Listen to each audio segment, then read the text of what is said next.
internet land. I'm Reverend Anthony D. Shuford, Canine Handling Trainer of Shuford Canine Services.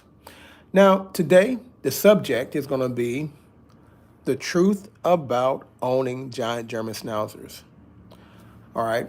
Now, of course, I'm not going to sit back and talk about the history about them and everything else. However, I will sit back and say that owning a giant German Schnauzer is one of the greatest joys that you can ever imagine by way of owning a breed. The first thing I want to sit back and share with everyone is it's all about the owner, okay? The breed that you choose is going to be all about the owner. I would sit back and highly recommend that before you go out and purchase an actual breed, you want to take a deep look at who you are and ultimately look at your personality, okay? And also look at your lifestyle. And as well as you want to do research, and research. So before, I owned my first giant German Schnauzer, this all started out as pretty much a vision. Hurricane Harvey had came in, and I had one of those Job moments in my life. When Hurricane Harvey came in, believe it or not, that hurricane wiped everything out. So I found myself spending time, in the Word of God, spending time in prayer, during that time frame.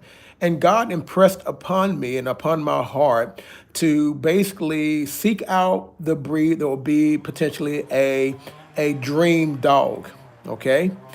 And I began to look at the Malinois. I began to look at the Beauceron. I began to look at the American Staffordshire Terrier.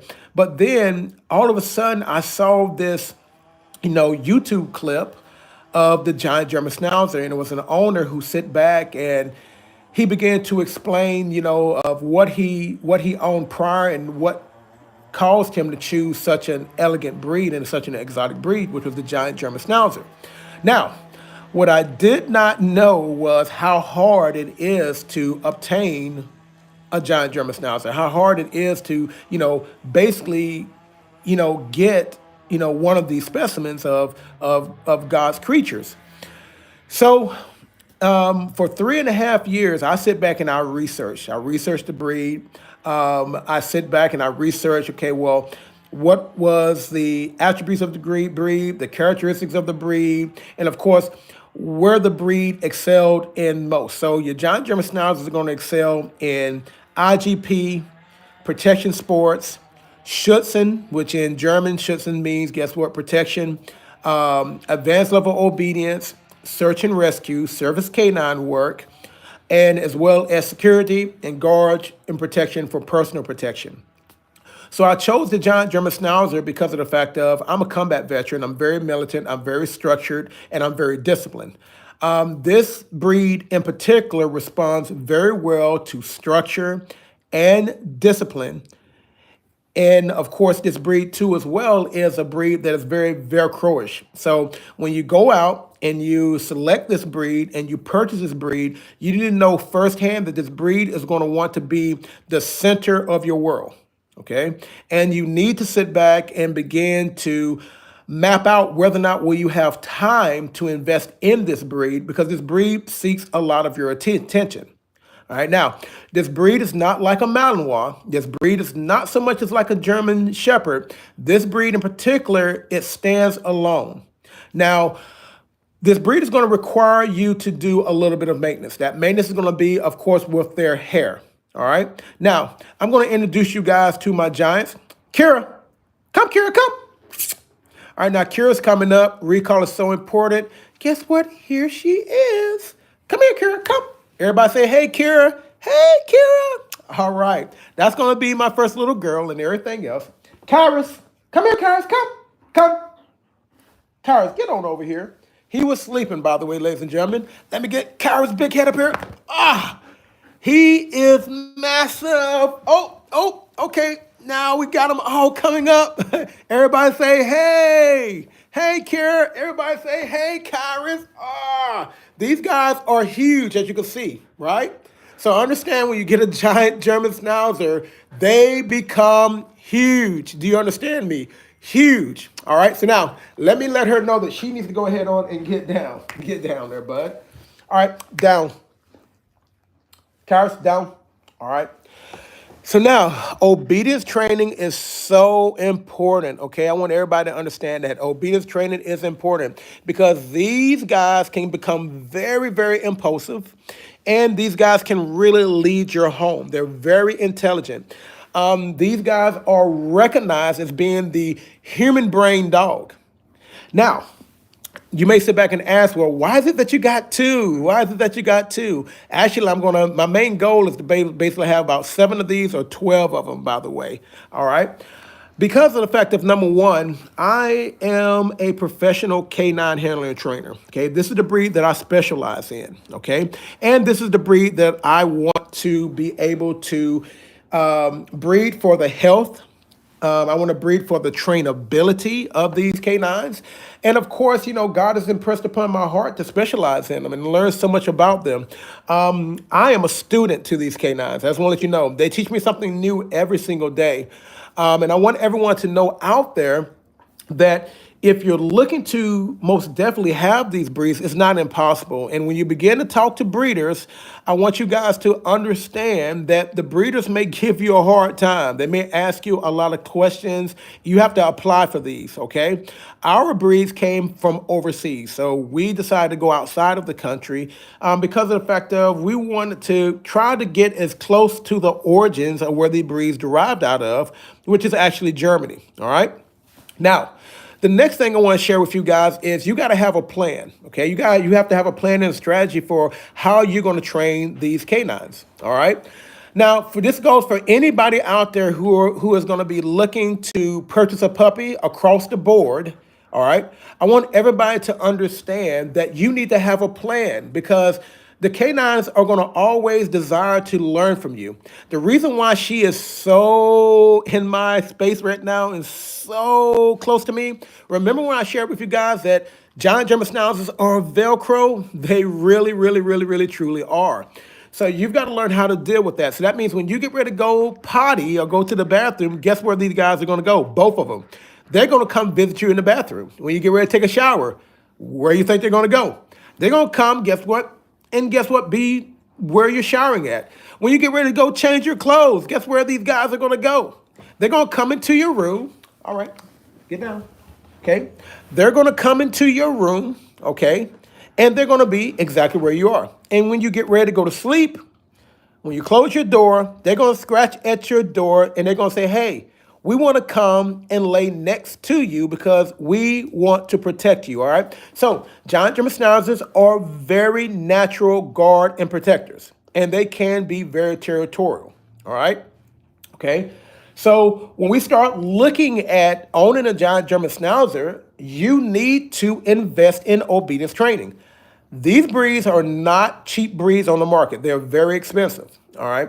Now, the next thing about that is this. Typically, these guys get rehomed at the age of 2 years old and 3 years old. Notice I said 2 years old and 3 years old. They get rehomed, all right? Now, a lot of times, the reason why they get rehomed is because of the owners either can't manage them no longer or the needs of these canines are going to basically increase and they can't handle that load. So for my giants, by way of me being a canine handling trainer, I train my giants every single day. On an average, my giants are going to have anywhere between 7 to 8 miles a day, okay? And that is what they need just to be happy by way of, guess what, physical, energetic output. Then we have the dedication of obedience training and, of course, putting them in complex environments where they can grow and thrive and learn. So owning giant German Schnauzers are a great responsibility, especially if you want to be successful with them. Now, not every giant German Schnauzer is going to have this type of drive. You've got your show line giant German Schnauzers, and then you got your working line giant German Schnauzers. Okay. So if you're looking to get a giant German Schnauzer, you might want to most definitely look at what the parents were utilized for. Okay. Were they utilized for show? Or better yet, were they utilized for guard protection? These guys were, believe it or not, the guardians of farms and the guardians of breweries as well. So they work to drive cattle, they work to shepherd flocks, and they work to, guess what? Guard and secure properties. So when you get a giant German Schnauzer, understand that they have their own intellect as to what they're going to pick and choose as being importance. So that's the reason why creating healthy boundaries are so important. Create your healthy boundaries. Now, when we start looking at, working with your giants, you need to understand that a boy is totally different from a girl, other than, guess what, their sexual reproduction organs. The girl and boy are totally different. The boy is going to challenge you. Okay. The girl, okay, is going to be more willing to, guess what, be very pleasant and be pleasing, but really sensitive. The boy will begin to have a sense of independence in which, okay, it works very well, as to getting that giant German Schnauzer to be able to go out and perform specific tasks. The girl, she may be a little clingy at first, okay? So you got to learn how to get past that point of learning how to manage the clinginess, but also shape the clinginess, right? Now, when you start working with the male and the female, you need to understand, if you keep them intact, that your male is going to 100% change around that female, okay? Especially when she gets ready to come in heat. So you got to have a plan if you're going to own a male and a female. Now, when we start looking at, the breed requirements, you have several different type of owners, okay? You got the owner that will sit back and have a breed, which is going to be the owner who have the breed as pretty much a status situation, or a status perception. Or you're going to have your owner who is going to, guess what, have the breed as what's considered to be the family dog. But then you're going to have the owner that's an enthusiast and desires to be a canine handler, desires to reach great heights and canine training, and as well as looking to compete with this canine. What I want to let you guys know, that this canine comes with great attributes and great characteristics that can work greatly for you, but it's going to all depend upon you. So, with that being said, I would like to sit back and say, well, this is going to be the first of many lives that I'm going to be willing to share with each and every last one of you about what it is to own a giant German Schnauzer. As well as there's no books out there for you to read as to how to train them. There's not one book out there that I have found or discovered. So if there is anyone out there that may have found a book about training giant Schnauzers specifically, be sure to, guess what, send me a message, okay? I don't really know about how you communicate back and forth on YouTube. I know through, your social media feeds. I got social media as far as with Instagram. Check me out at Shuford underscore K9 underscore services at Instagram. Also, you can find me on Facebook as well. So if you know of any books, even if it's in German, even if it's in Russian, okay, I just want you to let y'all guys know, hey, send me where I can actually get the books, right? Because for me, as a canine handler and trainer, I desire to reach the mastery of training canines. Although I train various breeds, I would have to say these are the foundations of my training experience and my training ability, and as well as one thing to put out there as a disclosure. Giant German Schnauzers are not easy to train. They're not, because of their intelligence. What you will find is this. From the ages of 8 weeks to 6 months, okay, you're going to see the canine develop rapidly in training. I mean, it's going to seem like the canine is going to basically be willing to do whatever you want him or her to do. When you hit 6 months and they reach sexual maturity, it's like you done got you a brand new dog all over again. it's like they start having their own opinion, like 13-year-old boys and 13-year-old girls talk to their hand because their ears are not listening. They're going to tell you talk to the paws because their ears are not listening. And then your leadership style has to change and evolve. A lot of people, I believe, and this is just my opinion, have a hard time keeping these breeds for a lifetime because they have an unwillingness to evolve their leadership. So with these canines, you have to evolve your leadership from the ages of 8 weeks to 6 months, from 6 months to a year, even once they get into 2 years, 3 years. These this breed here, they slow to mature. So you got to understand that they are going to have immature behaviors all the way up to almost roughly around about 4 or 5 years of age. Okay, it's just like the Rottweilers. Rottweilers deal with a lot of immaturity and a lot of immature behaviors. That's not a bad thing because of the fact of, for me, I enjoy having a 4-year-old puppy like Kyrus, okay? I enjoy seeing the growth and development of my female giant German Schnauzer, which is Kira, which she's roughly around about 8 months old, and she has already caught up in weight with my 4-year-old. Okay, so she's going to be massive. So I'm so excited to see how they are going to most definitely be able to work together. And of course, I believe in keeping my canines intact, 100%. I just want to put that out there as a disclaimer. Just because you go out and neuter a dog, or just because you go out and spade your canine, that doesn't mean there's going to be necessarily a correction in the disobedient behaviors, the behaviors that you don't want or you don't desire. That does not mean that, guess what, because you spay or neuter a dog, that that's going to fix that. The only way that that can be fixed is by way of God's hands and what you begin to teach and train your canine.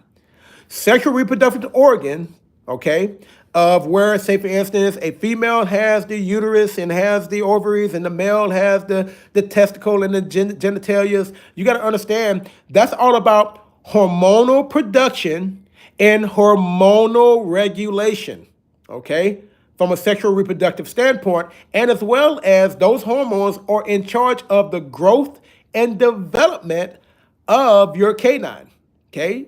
Because of the fact of, we look at progesterone.